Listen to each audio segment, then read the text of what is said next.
ในวันที่29 เมษายน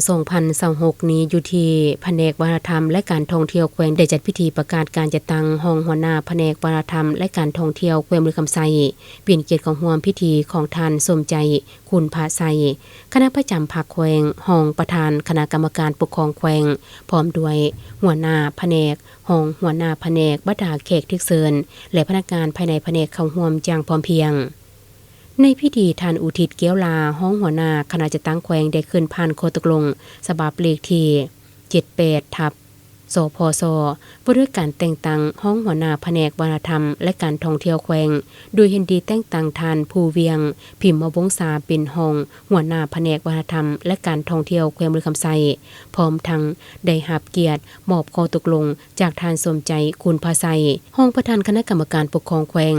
การแต่งตั้งในครั้งนี้ถือเป็นการสืบต่อเวียกงานด้านการนำพาและการบริหารของแผนกให้มีความเข้มแข็งยิ่งขึ้นพร้อมทั้งเสริมสร้างกำลังบุคลากรให้สามารถรับผิดชอบเวียกงานด้านวัฒนธรรมและการท่องเที่ยวในระยะใหม่ได้อย่างมีประสิทธิผล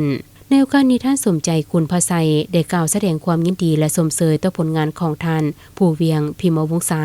ที่ได้แสดงความสามารถและความรับผิดชอบในการปฏิบัติหน้าที่ที่ผ่านมาพร้อมทั้งเน้นให้สืบโตยกสูงจิตใจรับใช้ประชาชน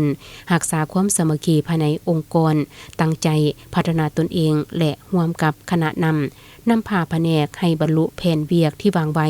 พร้อมกันนั้นท่านผู้เวียงพิมพ์วงศาก็ได้กล่าวรับตำแหน่งโดยแสดงความขอบใจต่อภาครัฐและคณะนำคันถึงที่ไว้เนื้อเชื่อใจ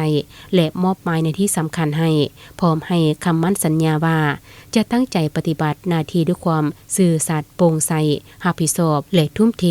แห่งกายแห่งใจเพื่อพัฒนาเวียกงานของแผนกให้ก้าวขึ้นในต่อหน้าพิธีประกาศในครั้งนี้ได้ดำเนินไปด้วยบรรยากาศที่เป็นระเบียบอบอุ่น